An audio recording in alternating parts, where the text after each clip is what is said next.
Good evening, all you island gamers out there.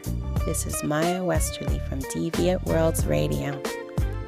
Today, it's a bit of something old, a bit of something new, and a few thoughts about the future of the station. Thanks to everyone who's been tuning in so far, and I hope our community can keep growing. So, the basics for today. First, I'll catch up with the games on board for next week at Zavago. Our DMs for this week are Daniel, Shanae, and Fred, and all three games have spots remaining. Daniel's Forgotten Temple of Glora is his own homebrew, so if you're looking to try something brand new, I think he's the best choice. I'm always working, so I haven't got much chance myself, but I'm looking forward to it someday. I must say, Daniel, I'm envious that you could build something from scratch like this. Show me someday, yeah? Shanae's Dungeon of Thieves is 5e D&D format. You may have run into her DMing on base a few times. The stories I hear from her table every time she ends an adventure make me really wish I had been there. With everything from dog rescues to giant T-Rexes, every adventure will have a new and wonderful surprise. Looking forward to seeing what comes out this time, Shanae. Fred's games are known for being character-driven, using a mix of D&D system rules from 3.5 on. His current module this time, the Heist at Schwertran's Grand Hall of Records, is welcoming to both old and new players.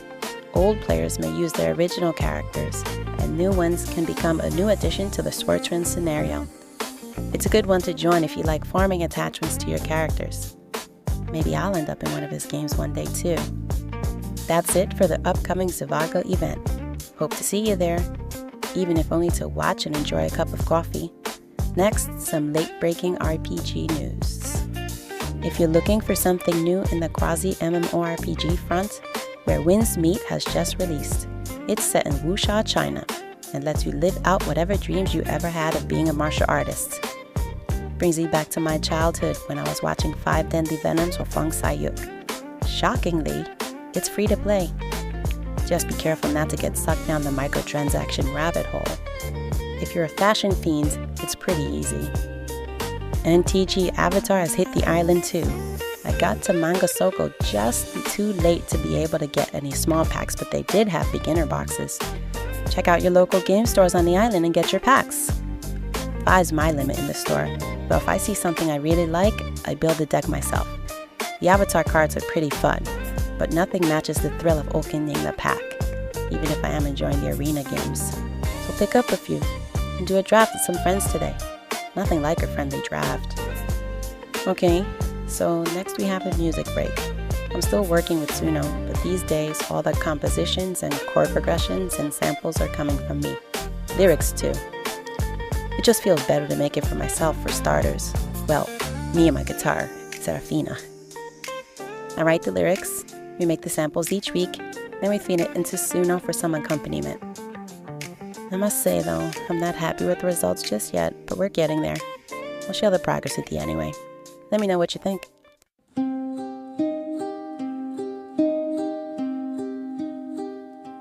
I like to say that I didn't mean it. I'd like to say that I'm sorry. But if I did,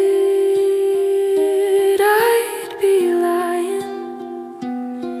And that's not something I wanna do. I'd like to say that you deserved it. I'd like to say that it was worth it.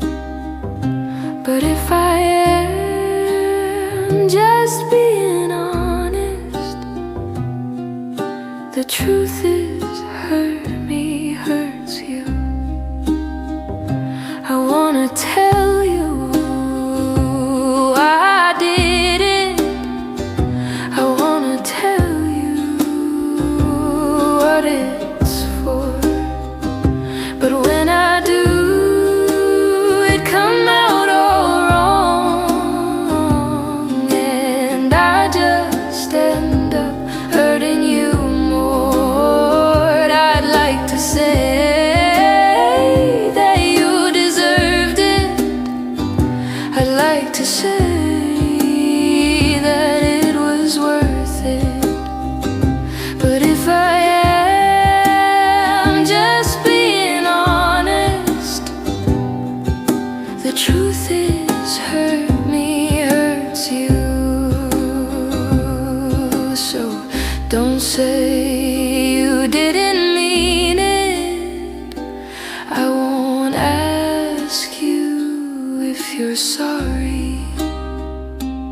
Saying I cared means I'd be lying, 'cause I'm proud of what I do.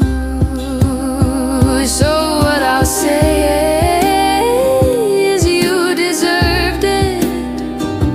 What I'll say is it was worth it, 'cause when I am just being honest, the truth is hurt me, hurts you.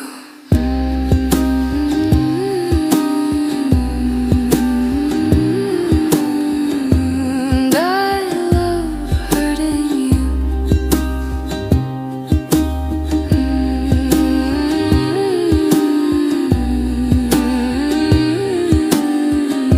And I love hurting you.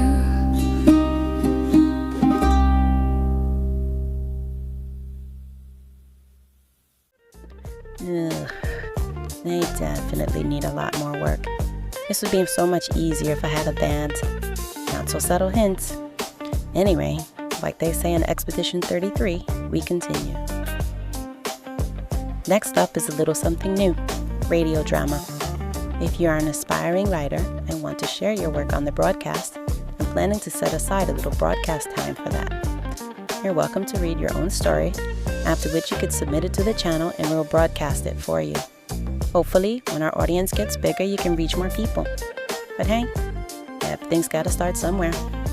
Today's drama is from the serial fantasy novel in progress, Diabolical Revenge of Victoria Morrows. Victoria always knew she would hang for what she did. After all, someone had to, if it was going to be a proper revolution. Still, as she climbed the dais to the gallows and looked over the assembly, she couldn't see a single person there that seemed happy about it. As was traditional in such matters, she took her place between the arbiter and the executioner.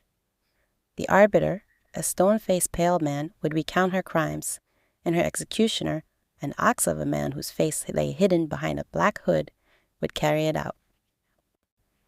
Head unbowed, she faced the assembly of source-meats, tradesmen and residents of the town that had come for the spectacle. Victoria imagined that it was nowhere near the affair the little lordling in his tower had hoped for. A silent tension blanketed the entire plaza, although Victoria noted with satisfaction the soft blue glow that radiated from each resident. It hadn't all been for nothing, then. She could even see it around the arbiter as he began to speak. Victoria Morrows, you stand convicted of crimes against the Academy of the Source. Under normal circumstances, we would recount the nature of your crimes, but they are far too numerous, and you far too dangerous for us to risk pronouncing them at this assembly. Instead, we will recount only your most grievous, and those that warrant this most just sentence. The words sounded stiff, like an automaton, as if he were reading from a script. Not typical of Arbiter Jonas, whom Victoria knew, always had a personal note interjected into his speeches before execution, especially those he could get behind. This time, it was as if he couldn't find the words. A low murmur ran through the crowd. They had noticed it too. Judging by the note of disappointment in it, she knew exactly how the crowd felt about her supposed crimes.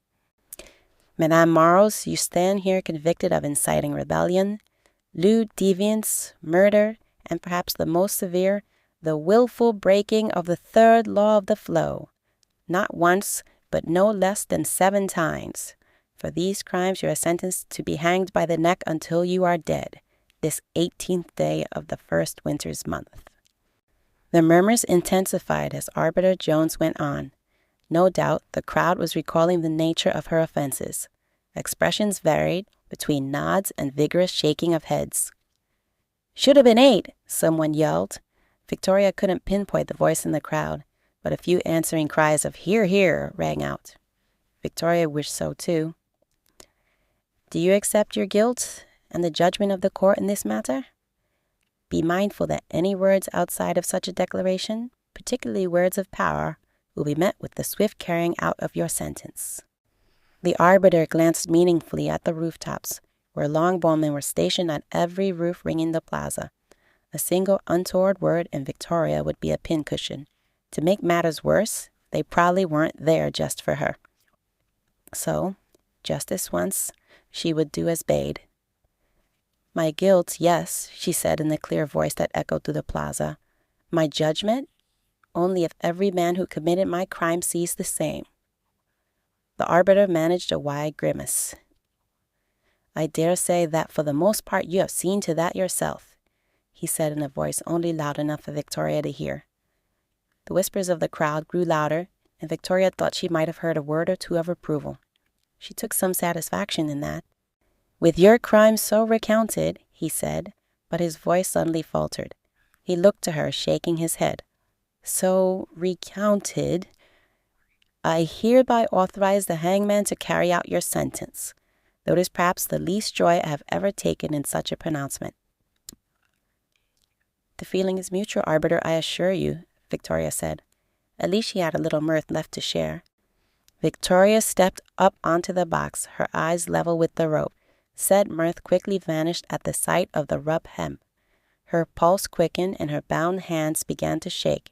She felt the bitter cold of the morning air more than ever, especially since they had elected to send her out in her execution in nothing more than her usual purple dress. She shivered until she felt a sudden warmth as much larger hands enveloped her own. She felt a sudden friction as the executioner worked a knife across her bonds. Thought you should fancy a bit of warmth before you go, missus, said the man. His expression was invisible behind the mask, but the contrition in his eyes shone clear. Give us a minute, yeah? Ain't right for a woman to go trussed up, especially not one such as yourself. Victoria nodded as the ropes fell away. The executioner raised a hand to put the rope around her neck, but he stopped halfway through. Everyone knows it ain't right, he said in a choked voice. Not after what you done for us. Victoria met his eyes. You must, Victoria whispered, putting her own hands on the rope. Our little lordling is watching. Just keep my hand warm a little longer, won't you? The executioner nodded. He put his hands over her own, slipping the rope over her neck. Beads of sweat formed on her forehead as he tightened it. Her eyes rose to the top of the keep, towering over the plaza. Little lordling was watching there, she was sure. Eager to see her hang, but too cowardly to get his hands dirty himself, just like the rest of them. Scouring them from the flow had been oh so satisfying. The executioner met her gaze again. I never do my bit without looking me customer in the eyes, he said. You deserve that much. Are you ready? Victoria nodded. Safe travels, missus. The executioner took his final weighty steps behind her. She was ready. The only regret that she had was that he was still breathing. But judging by the faces in the crowd, she didn't think that would be a problem for long. She held on to the comfort of that thought as the executioner kicked the box out from under her feet. And that's it for this week's radio drama. If you enjoyed it, leave a comment on the original story on the Substack, and feel free to read the rest at your leisure. If you have a story that you want to add to the DWR roster, you can subscribe there too, and let me know via chat or email. Well, I think that's all we have for this week. Thanks to everyone for tuning in. It's nice to know people are listening. I think this is the format we'll stick with going forward. If you'd like to support the channel, you're welcome to always visit the donation page and make a contribution, either one shot or monthly. But as long as I can manage it, DWR will always be free. And remember, no matter what comes out on this channel, the words, as ever and always, are mine. For now, I hope one day they will belong to everyone. This is Maya Westerly signing off.